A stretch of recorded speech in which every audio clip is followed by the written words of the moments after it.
Estamos persuadidos de que los paisajes no solo son capaces de emocionarnos, sino también de contarnos grandes historias.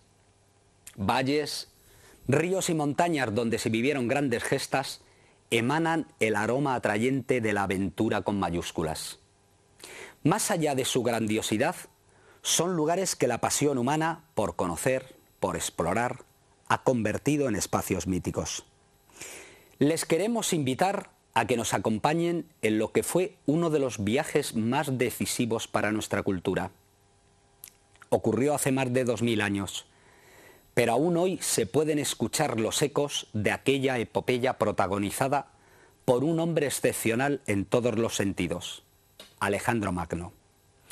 Hemos querido seguir sus pasos realizando un verdadero viaje, un periplo de montaña en montaña, ciudades, valles y ríos. Nuestro punto de partida no podía ser otro que la cumbre del Monte Olimpo. Desde allí nos pusimos en marcha tras las huellas del hombre que levantó el imperio más grande de su tiempo. En esta montaña sagrada comienza la ruta de Alejandro.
Desde tiempos inmemoriales, los antiguos griegos pensaban que el Olimpo era la morada de los dioses, el lugar donde los inmortales descansaban después de sus viajes y sus eternas disputas. El Olimpo forma la cadena montañosa más alta y abrupta de toda Grecia, alcanzando en su punto extremo, el monte Mithicás, 2.917 metros. Pero no es su altitud o su belleza lo que ha convertido al Olimpo en una de las montañas más famosas de la Tierra.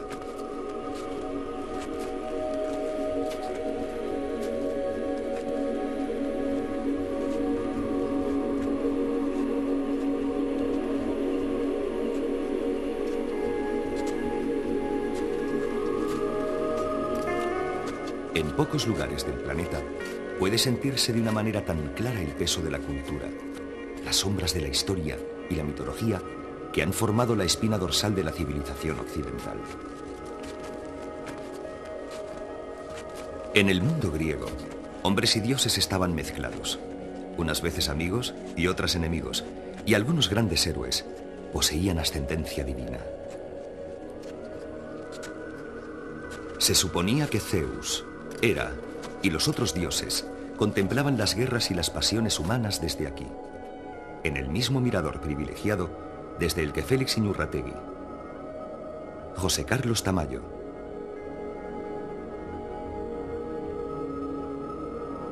Alberto Iñurrategui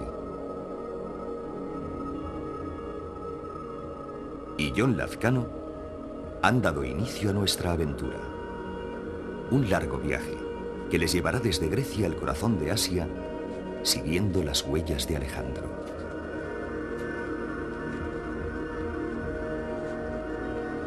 Muy cerca del Olimpo, en Macedonia, nació un personaje que estaba destinado a encarnar el ideal mítico del guerrero perfecto. Un hombre extraordinario que reunió todas las virtudes y defectos de los grandes héroes griegos. Realidad y leyenda se funden en su historia con una soldadura tan sutil que se hace difícil distinguir una de otra. La leyenda cuenta que llegó al fin del mundo, donde los mares se desplomaban en un abismo infinito. Lo cierto es que Alejandro cruzó todo el mundo conocido hasta entonces, desde Grecia hasta el Indo.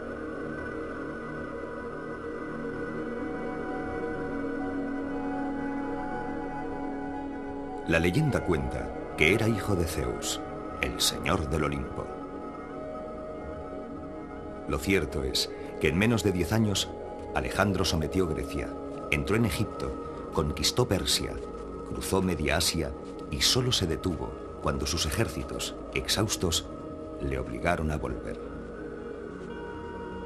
La leyenda cuenta que Alejandro lloró cuando no le quedaron más tierras que conquistar. Lo cierto es que cuando murió a los 33 años, era dueño del imperio más vasto de la antigüedad.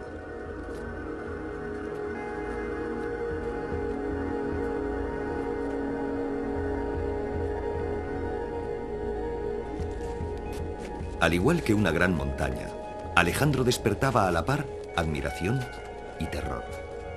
Fue temido por sus enemigos y amado por sus tropas, e incluso por los mismos pueblos que conquistó, como ningún otro general de la historia. Cuando murió en Babilonia, sus soldados lloraron. Los persas se raparon la cabeza en señal de duelo y el eco de su funeral atravesó el mundo. Vivo, fue poco menos que un dios.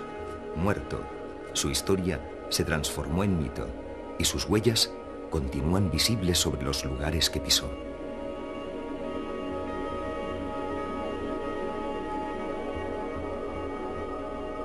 Desde la cima del Olimpo, es fácil imaginar que tal vez ese sueño de conquista no fuese más que una ansia de horizontes. Tal vez el sueño comenzara de niño, una mañana, al trepar a una montaña y descubrir una cumbre más alta al otro lado. Cada sueño alcanzado es un sueño roto, y siempre hay una cumbre más alta más allá de la mirada. Quizá la historia de Alejandro, esa increíble estela de batallas, marchas y victorias, no fuese sino la búsqueda de un horizonte imposible.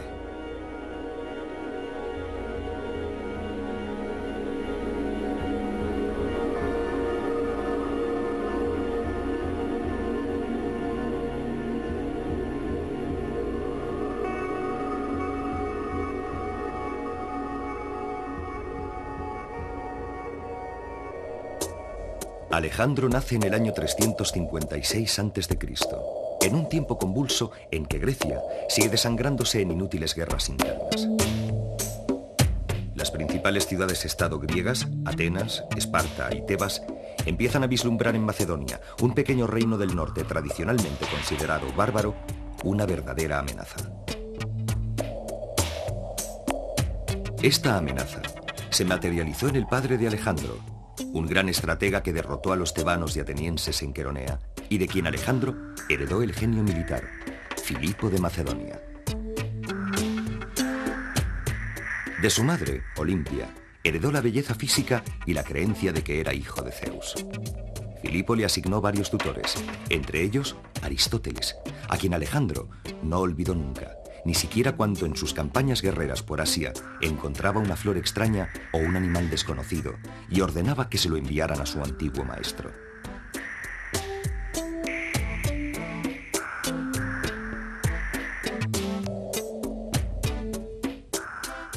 Tras el asesinato de Filipo, Atenas y Tebas se levantaron otra vez en armas, despreciando al joven Alejandro, que por aquel entonces solo contaba 20 años. Fue un tremendo error de apreciación que pagarían muy caro. Después de pacificar a las tribus del Danubio, Alejandro arrasó Tebas hasta los cimientos. Tan solo respetó la casa y la familia del poeta Píndaro. Pero Atenas aprendió la lección y Alejandro logró unificar toda la Hélade bajo su mando. Todo estaba dispuesto para que después de cruzar el Helesponto, Alejandro iniciara el más fabuloso viaje de la antigüedad.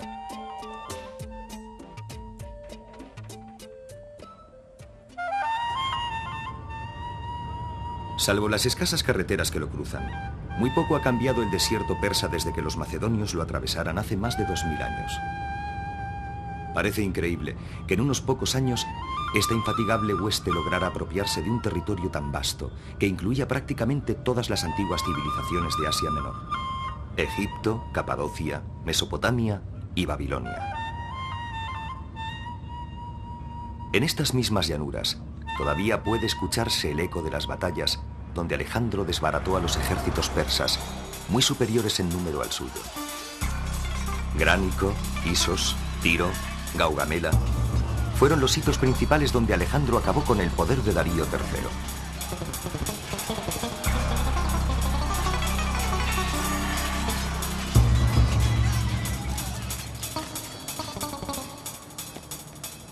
Después de 4 años de luchas, Alejandro permitió a su fatigado ejército pasar el invierno en Persépolis, la opulenta capital del imperio, donde visitó las tumbas reales de los emperadores aqueménidas. Siglos atrás, los persas, enemigos tradicionales de los griegos, habían devastado Atenas.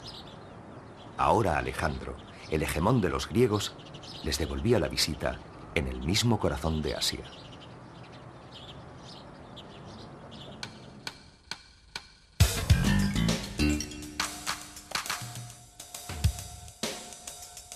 El imperio persa era el principal obstáculo que se interponía en su sueño de conquista. Y fue en Persépolis, el grandioso mausoleo fundado por Darío I, donde Alejandro empezó a comprender la magnitud de sus sueños. Antes de abandonarlo, como broche final de una fiesta donde corrió el vino a raudales, Alejandro incendió el palacio, un gesto dionisíaco que paradójicamente ha hecho que Persépolis llegue casi intacto hasta nosotros.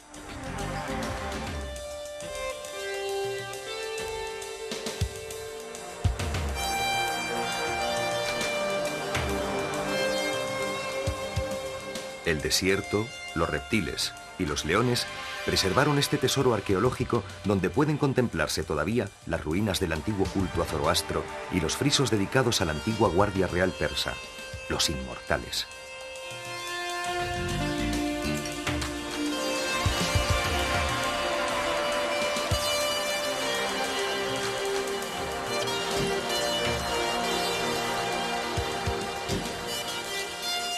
Tras la toma de Persépolis, Alejandro empezó a adoptar las refinadas costumbres persas, a aprender de sus enemigos, a convivir con ellos.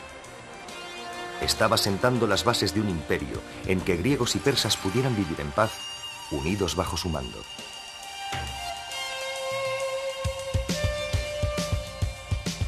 ¿Qué ha quedado hoy de la antigua utopía de Alejandro en los lugares por los que pasó?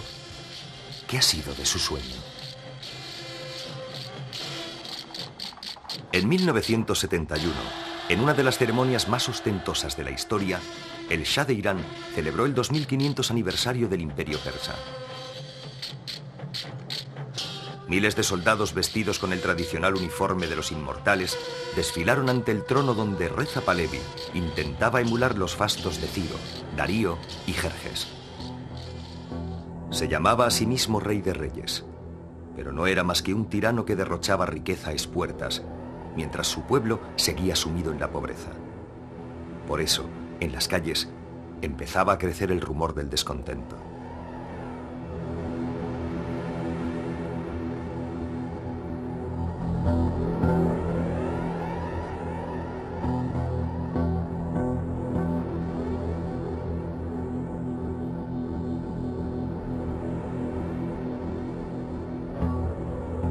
En 1979, las revueltas y manifestaciones se sucedían sin tregua, y el ejército del Shah las ahogó en sangre.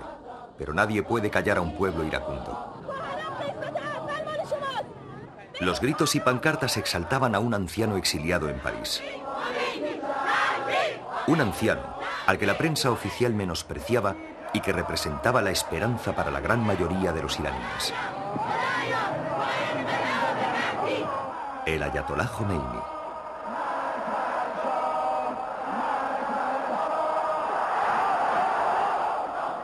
Jomeini regresó a Irán aclamado por la multitud.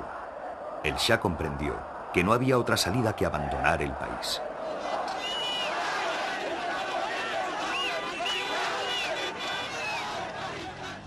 Como en toda revolución, los primeros años fueron terribles.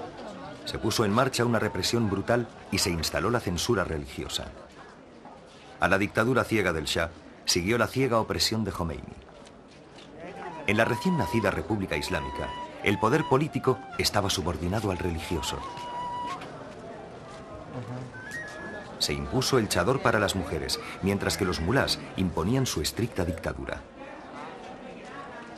La revolución iraní fue un lento despertar del pueblo, un rumor que iba creciendo en las calles y en las mezquitas. Pero fue en el bazar, verdadero corazón de la ciudad, centro del comercio y de la vida cotidiana, donde se pronunció la sentencia de muerte para el régimen del Shah.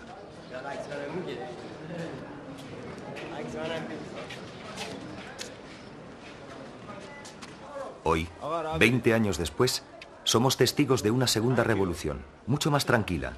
Lentamente, tras la muerte de Jomeini, la sociedad iraní va buscando la esperanza democrática entre los férreos preceptos del islamismo ortodoxo.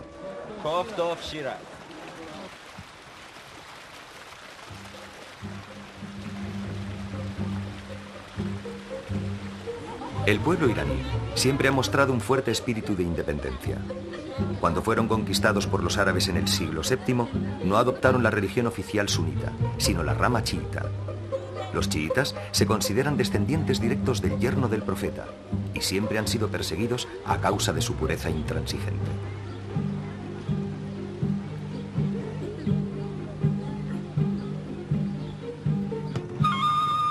Durante la Edad Media, en Isfahán, capital del humanismo musulmán, florecieron las ciencias y las artes, la medicina, el ajedrez, la astronomía, en una simbiosis cultural que se adelantó siglos al Renacimiento europeo.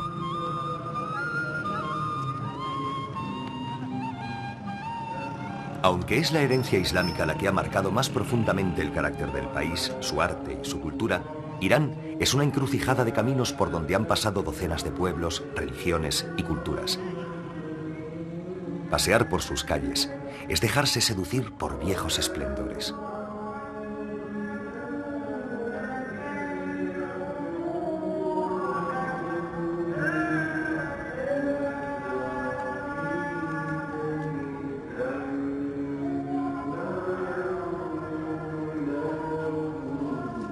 Asirios, babilonios, persas, macedonios, partos, sasánidas, árabes, turcos y mongoles han dejado aquí sus huellas.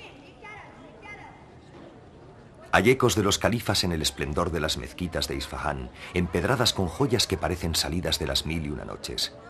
Águilas de Zoroastro, recuerdos de toros asirios y de leones persas. No hace falta cerrar los ojos para percibir los ecos de un pasado glorioso, el flujo de una civilización que va de la decadencia al esplendor y del esplendor a la decadencia.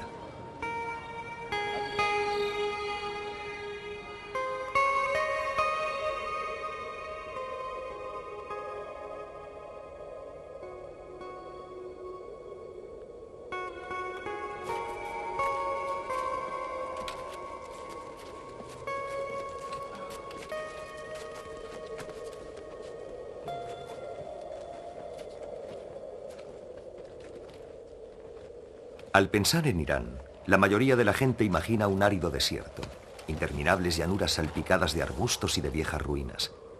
Sin embargo, Irán también es una tierra de montañas, y la variedad climática va desde los verdes bosques del norte a las cálidas playas del Golfo Pérsico.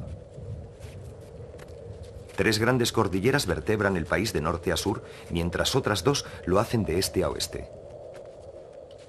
La cadena de los Alborz, situada a orillas del Mar Caspio, es una larga cordillera con una altitud media de 4.000 metros. La sola existencia de este macizo montañoso condiciona todo el clima de la zona. Y el hielo que acumula permite que los valles que rodean la capital, Teherán, sean ricos en bosques, pastos y fuentes. Bueno, ¿qué? ¿Seguimos mañana a este monte o qué? Pues a este o al Alangur. Este es 100 metros más bajo. ¿Solo 100? No. Creo que sí, que 100 metros más bajo. ¿No? Sí. El trono de Salomón, Tequi Sulimán. Es el otro emblemático de la zona. O pillamos el glaciar de aquel lado o si no el corredor que el Couloir ese podría estar bien. Porque hay nieve, ¿eh? Claro, la arista aquella igual, ¿no? Sí, o por el otro circo de la derecha. Otro cerca igual, parecía que iba más derecha a la cumbre igual, ¿no? ¿O qué? ¿Qué les tenemos? Sí. Uno cada uno. Uno por raza.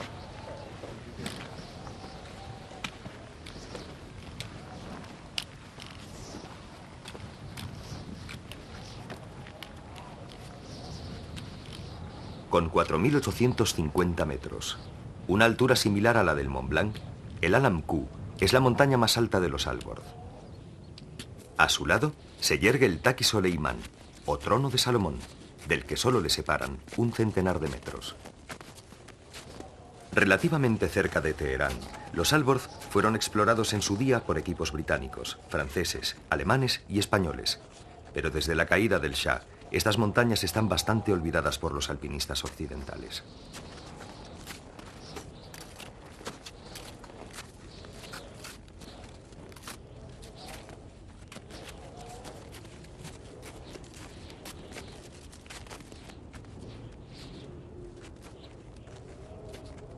A principios de mayo, todavía hay bastantes signos de mal tiempo en los corredores de nieve por los que iniciamos la ascensión. Estas mismas montañas debieron de contemplar al ejército de Alejandro cuando culminó la persecución de Darío III desde Persépolis hasta Ecbatana, que por aquel entonces era la capital de Media. Después de la batalla de Gaugamela, el derrotado monarca persa, que había convertido su retirada en una huida desesperada, buscó refugio en estas montañas sin sospechar que acabaría siendo asesinado por sus propias tropas. En tan solo 4 años, Darío III, asustado y atónito, contempló cómo el joven Alejandro le arrebataba el trono de sus antepasados, como si se tratase de un vendaval o una implacable fuerza de la naturaleza.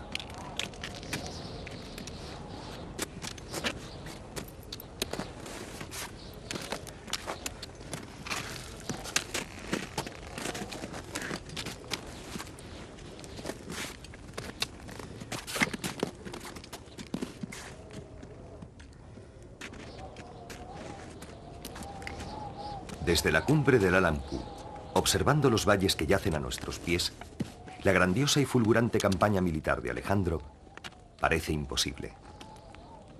Para culminarla, aparte de su genio militar, de su innato sentido estratégico y de las enseñanzas que obtuvo de la lectura de Jenofonte, contaba con un arma formidable, la falange macedónica. Ideada y forjada por su padre, Filipo, la falange era un compacto cuerpo de infantería formado por 4 hileras de soldados armados con robustas lanzas. De longitud graduada, las de la cuarta fila medían casi 5 metros, lo que permitía atacar simultáneamente al enemigo maniobrando como un solo hombre. La táctica en campo abierto siempre era la misma. En el ala derecha, Alejandro mandaba la caballería, Parmenión el ala izquierda. La caballería era el martillo y la falange el yunque.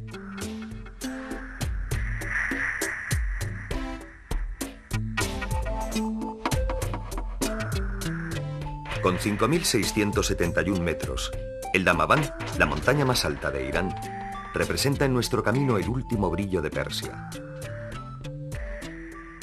Aunque Alejandro era brutal con quien le hacía frente, también era magnánimo con sus enemigos derrotados. Probablemente hubiera perdonado la vida a Darío III y le hubiera ofrecido el gobierno de una enorme provincia a cambio de su sumisión, como hizo con otros monarcas a los que derrotó después y como había hecho con los familiares del propio Darío, a los que capturó tras la batalla de Isos y a los que trataba según su rango. Su legendaria caballerosidad llegó al extremo con Sisigambis, la madre de Darío, quien acabó queriéndole como a un hijo, hasta el punto de que cuando Alejandro murió, ella también se dejó morir de tristeza.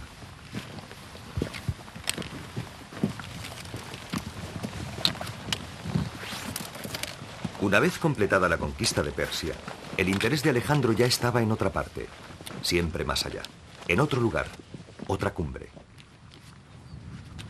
El Damavand es un volcán solitario y aislado, muy bello, cuya aparente suavidad de líneas no debe hacernos olvidar sus peligros.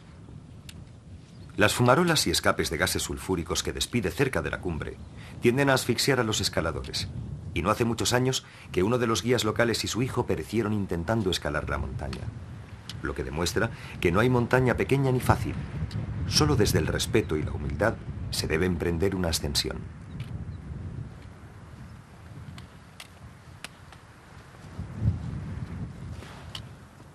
¡Ah, traición! Abre huella.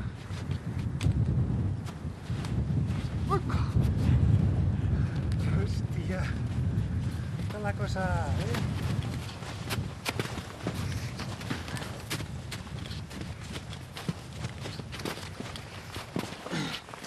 Su soledad y su grandeza hacen del Damavand un buen emblema del espíritu de Alejandro. Como el Damavand, en mitad de la llanura persa, Alejandro estaba cada vez más solo en la cima de un poder que jamás había sido otorgado a un solo hombre. Como un volcán en erupción, Alejandro había destruido tierras y hombres y había partido en dos la historia, pero también había sentado las bases de una nueva civilización, más dinámica y fértil. La muerte del imperio persa también significó el nacimiento de un mundo nuevo, hecho de la unión de hombres y culturas muy distantes.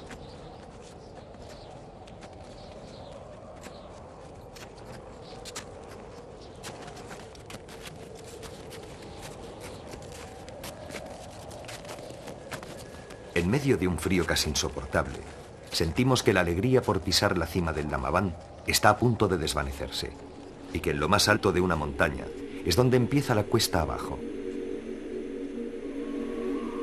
Desde una gran cumbre, el corazón ansía otras pruebas. Suspira por la visión de todas las montañas que quedan por escalar, de todo lo que aún no ha sido realizado.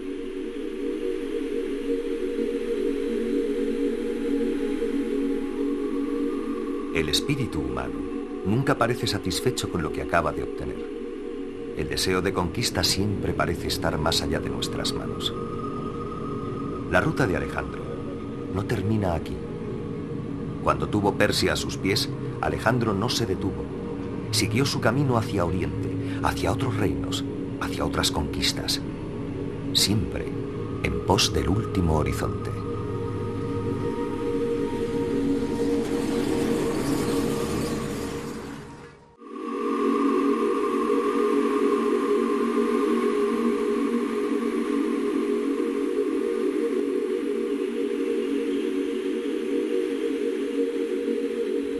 En la frontera entre Afganistán y Pakistán se alza un territorio levantisco y feroz, tan salvaje como las montañas que lo flanquean. Una tierra de nadie que siempre ha sido la llave de Asia.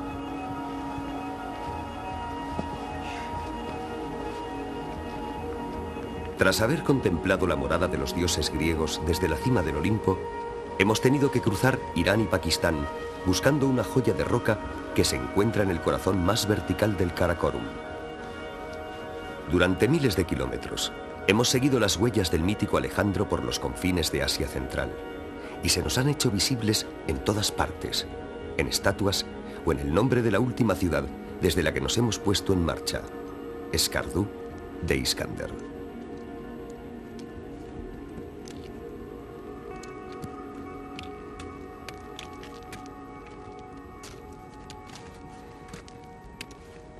Hospitalarios con los viajeros, los pueblos que habitan estas montañas nunca han sido conquistados desde los tiempos de Alejandro. Divididos en numerosos clanes, a menudo enemigos entre sí, estas gentes del norte de Pakistán parecen habitar en un reducto fuera del espacio y del tiempo.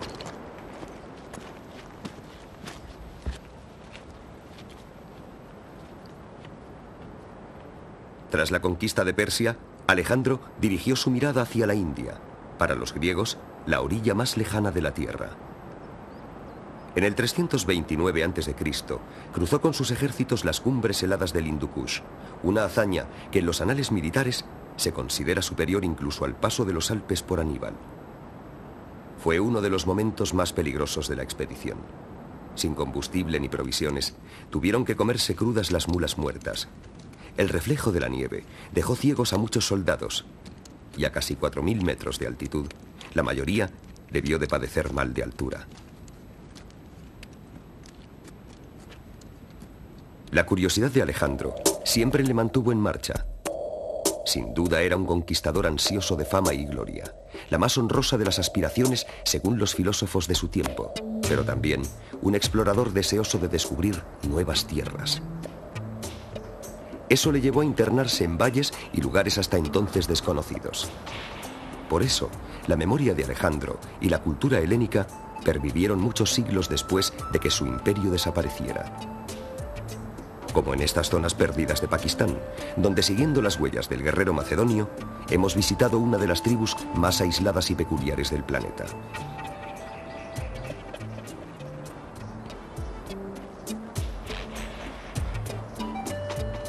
En pocos lugares como este, el antiguo Kafiristán ha pervivido durante tanto tiempo el recuerdo de Alejandro, oculto no en ruinas ni en ídolos, sino en su propia leyenda. Los Kalash, los habitantes de estos valles del Hindu Kush, se consideran a sí mismos descendientes de aquellos soldados que Alejandro fue dejando en el camino, los hijos de Sikandar.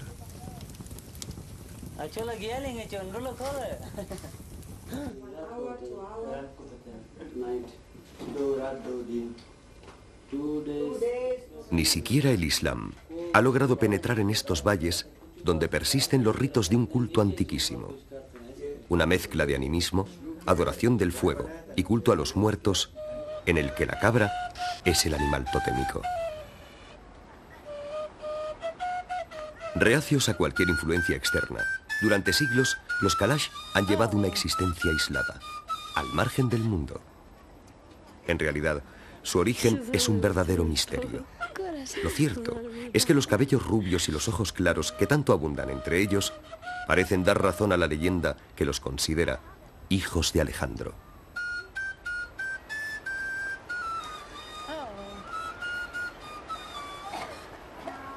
Cuando los musulmanes entraron en estos valles, llamaron a sus habitantes kafiris, que quiere decir infieles. Después resistieron sucesivamente a Tamerlán, a los emperadores mogoles y en el siglo XIX a los ingleses. Pero su ferocidad legendaria parece en contradicción con estas gentes amables, abiertas y amistosas, amantes de la música y del baile. La marea integrista ha aplastado lo que fue Kafiristán. Vendidos por los ingleses, masacrados por los afganos y oprimidos por los pakistaníes, estas gentes se empeñan en seguir siendo ellos mismos, en no querer abandonar las creencias de sus padres. Pero este es uno de los pocos lugares de Asia Central donde las mujeres ni se tapan el rostro ni rehúyen la mirada del forastero. Resulta agradable pensar que el orgullo del macedonio aún se refugia en los rostros de unos cuantos miles de kafiris que siguen manteniendo sus ancestrales costumbres y su antigua religión pagana.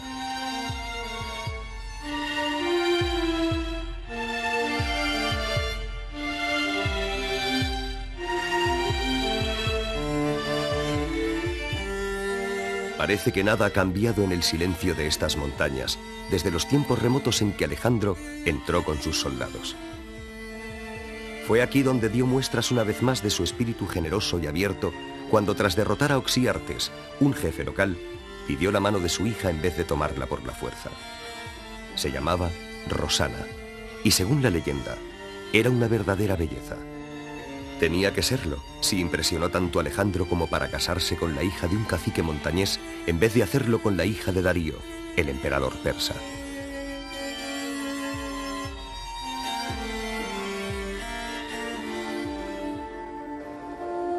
Desde entonces, esta tierra abrupta y pendenciera ha servido para separar los diferentes imperios, o como campo de batalla entre ellos, por lo que pocas veces ha conocido la paz. Todos fracasaron en su intento de quedarse por mucho tiempo. Aquí, en el Khyber Pass, todavía resuena el eco de las mortales emboscadas que sufrió el ejército inglés. Kipling cuenta cómo los oficiales acantonados en Peshawar, que tenían que cruzar el temible paso de montaña, solían brindar en voz alta: «Oh destino, tu nombre es Khyber Pass».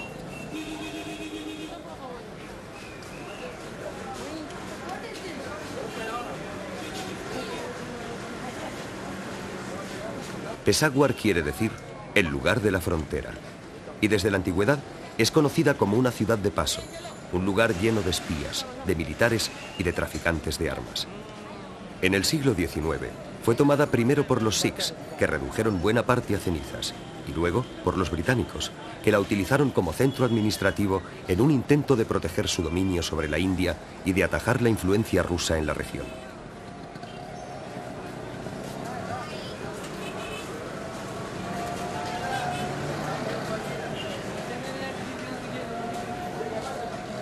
En Peshawar Nada es lo que parece. La ciudad está en constante ebullición. En esta tierra de frontera se compra y se vende todo lo que resulta ilegal en la otra parte del mundo. Apenas se ven mujeres por las calles y la hospitalidad debida al forastero contrasta con la desconfianza de las miradas. Como dijo Winston Churchill, aquí cada hombre es un guerrero, un político y un teólogo. Cada casa, un fuerte feudal. Cada familia cultiva su venganza.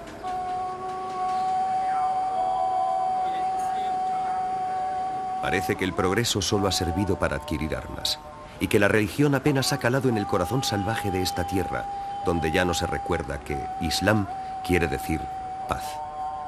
Hoy, igual que ayer, como siempre, este es un mundo de conflictos, de guerreros.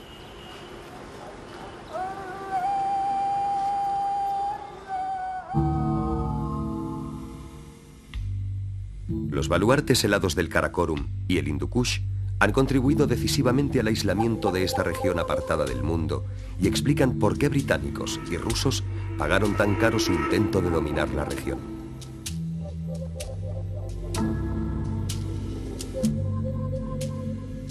A la entrada del glaciar de Baltoro, las torres del Trango se ofrecen a nuestros asombrados ojos como un mundo elemental, un universo torturado que se está creando y que pugna por elevarse hacia el cielo. Una acumulación de precipicios tallados a pico que cortan el aliento. Alguien, al ver este espectáculo, ha dicho que es la expresión más genial de las fuerzas orogénicas del planeta.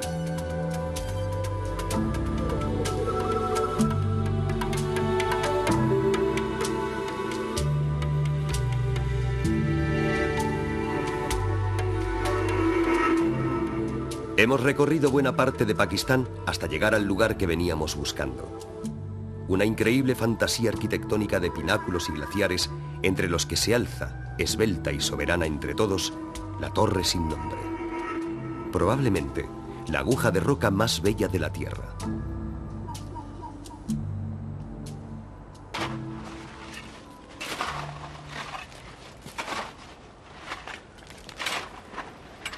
Durante años, el equipo de Al filo de lo imposible ha pasado delante de este lugar muchas veces sin detenerse. El grupo de las Torres del Trango solo era un decorado, un preludio para las grandes aventuras que nos esperaban al final del Baltoro.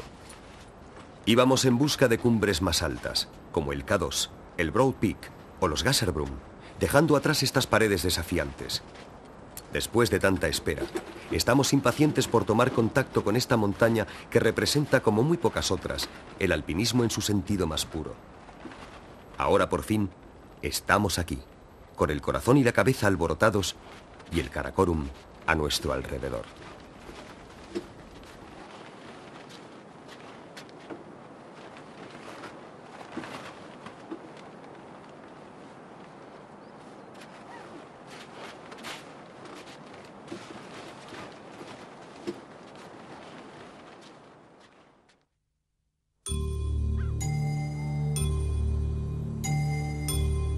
En medio del grupo del Trango se alza el fabuloso monolito de la Torre sin nombre.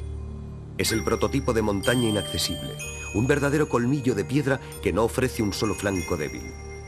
¿Se puede desear algo mejor?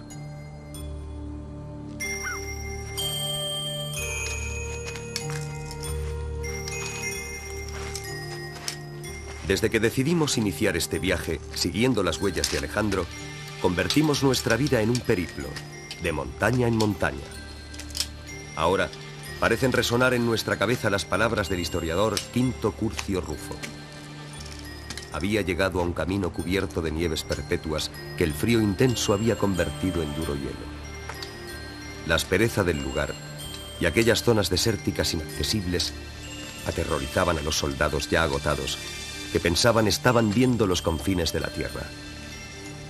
Atónitos, contemplaban el paisaje, toda devastación y sin una huella de vida humana, y exigían que se diera la vuelta antes de que les viniera a faltar hasta la luz del cielo. El rey se abstuvo de recriminarles su actitud, pero saltando del caballo, comenzó a caminar a través de la nieve y del hielo endurecido. Primero, los amigos, después, los generales. Finalmente, los soldados se cubrieron de vergüenza por no seguirlo. El primero en abrirse camino, rompiendo el hielo con el pico, fue el rey. Ejemplo seguido después por todos los demás.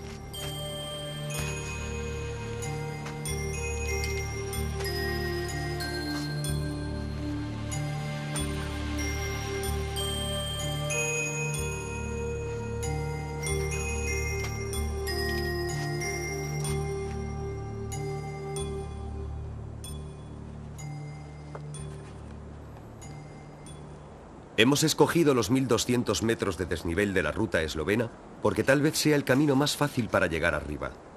Aunque en el caso de la torre sin nombre, hablar de facilidades no sea más que una ironía. Aquí no hay atajos para llegar a la cumbre, solo problemas, misterios y dudas por resolver. En realidad, la montaña entera parece un capricho de la naturaleza, un rompecabezas ideado únicamente para escaladores atrevidos. Buscar una ruta aquí requiere paciencia y esfuerzo a partes iguales. Técnica con unas gotas de talento.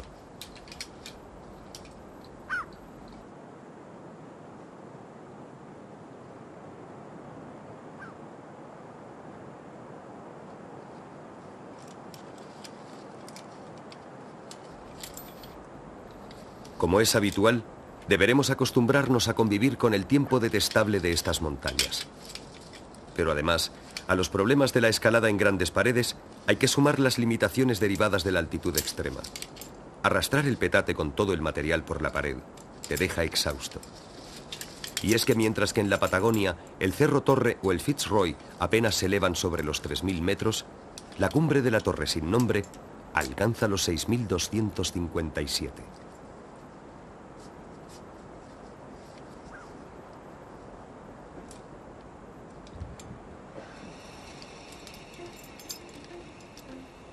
Si portear es el trabajo más sacrificado, abrir la vía es el puesto más codiciado. Un puesto en el que nos iremos turnando, pues aún nos quedan muchos días de duro trabajo. Pero la recompensa es la visión de este fantástico bosque erizado, de hielo y granito. Un espectáculo tan grandioso que nos hace recordar aquella frase de Plinio el Viejo. La naturaleza creó para sí misma las montañas.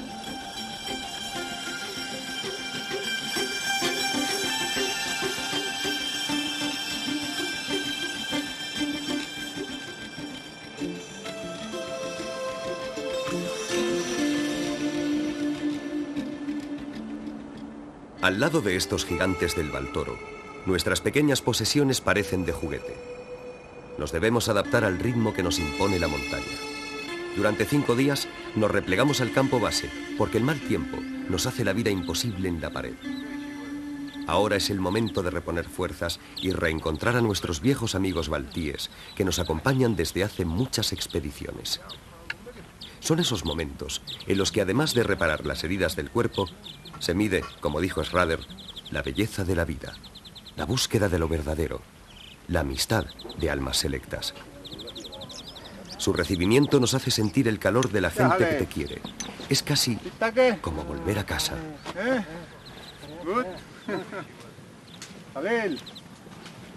Hello, sir. Oh, good morning. Good morning, sir. Salam alaikum. How are you? Salam alaikum. ¿Qué tal? Usted. Bien. Bien, bien. Bad weather, eh? No, very good. No, some 5, 10 years, 10 years, like different, no? Good, bad. Creo que ha sido la bajada más rápida, ¿no? Mejor. ¿Has visto cómo ha quedado la avalancha? En el canal donde baja el riachuelo, donde ya baja el agua, justo encima del hueco. Ha cambiado bastante la cosa de abajo. Y si volvemos a subir por la derecha, supongo que más. Igual... Al final, bote en 2 días. Ahí toca ducha. Me tocaba calar el ojo. Llevamos mucho tiempo lejos de casa. A veces pensamos que ya se nos ha olvidado lo que se considera vida normal. Es decir, dormir en una cama o gozar de una comida que realmente merezca ese nombre. Durante 2 semanas no hemos tenido un momento de descanso.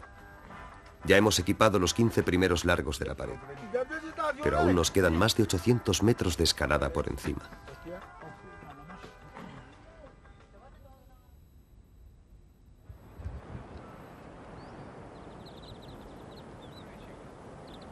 Al despertar cada mañana y contemplar estos pilares de roca desnuda, se siente la urgencia de un deseo primitivo e inmediato.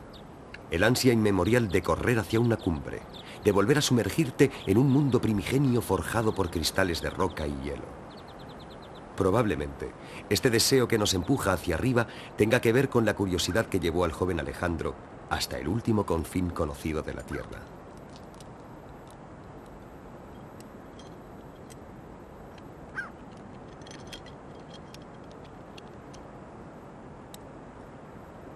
Lo que nos diferencia del resto de los animales es nuestra capacidad para complicarnos la vida voluntariamente.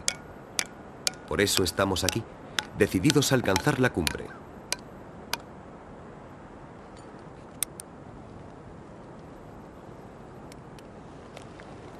Afortunadamente, la tecnología nos ha procurado un gran abanico de recursos para sujetarnos en fisuras y grietas, como clavos, friens o empotradores.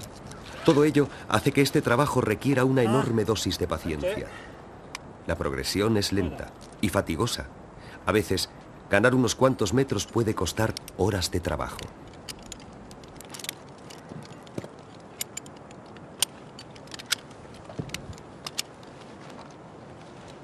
Bueno. Au.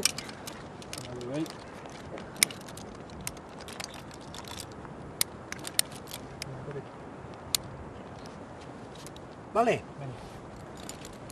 Lo que para otras personas sería una situación de pesadilla, para nosotros, sin embargo, supone cumplir un deseo largamente acariciado.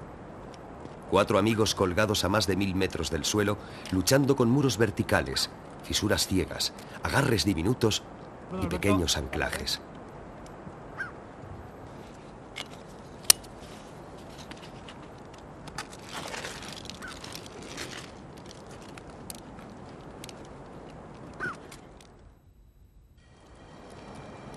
Durante 3 días ganamos palmo a palmo a la torre, aproximándonos a una minúscula cumbre que solo intuimos y que hoy debemos alcanzar. Pero la torre sin nombre parece oponernos recursos casi inagotables. La verticalidad extrema, la dificultad técnica, el desgaste físico y la climatología adversa. Es una lucha desigual en la que solo podemos oponer la tenacidad, la voluntad de vencer y el entusiasmo. Las altas montañas, los 8000, son deberes en el largo desarrollo del alpinismo, pero escaladas como esta simbolizan el placer del juego en su sentido más elemental.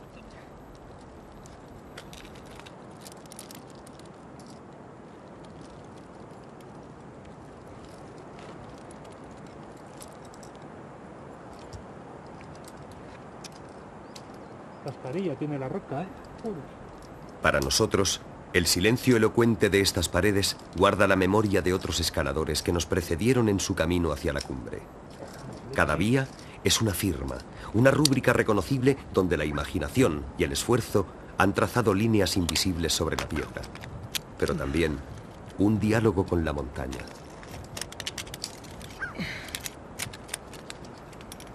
Hurra.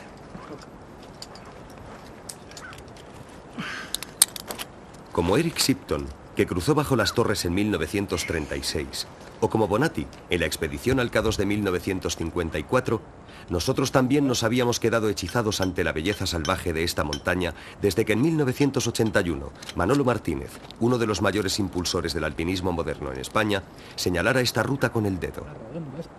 Los grandes 8000 del Baltoro son imponentes por su altitud, pero no tienen la elegancia de líneas de este obelisco que solo puede compararse con las afiladas agujas de la Patagonia. Ahora ya no está Manolo, pero no podíamos desoír el reclamo de la torre por más tiempo. La habíamos admirado tantas veces que se había convertido en un asunto pendiente.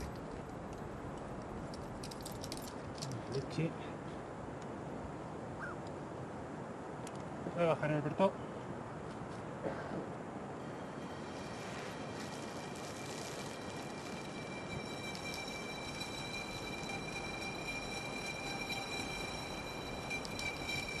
La leyenda va más atrás aún. El episodio más famoso de la conquista de esta parte del mundo por Alejandro fue la toma de la roca Sogdiana, un verdadero nido de águilas. Alejandro Observó aquella fortaleza inexpugnable y solicitó voluntarios que se ofrecieran a escalar la roca. Les dijo: si exploráis con diligencia los accesos que llevan hasta la cima, seguro que encontraréis un camino. La naturaleza no ha colocado nada a tanta altura que el arrojo humano no pueda alcanzar. Unos se elevaban agarrándose con las manos a los salientes de las rocas, otros sujetándose con los nudos corredizos de sus cuerdas, y algunos fijando entre las grietas las clavijas a modo de escalones en las que después se apoyaban. Así pasaron el día entre el miedo y las penalidades.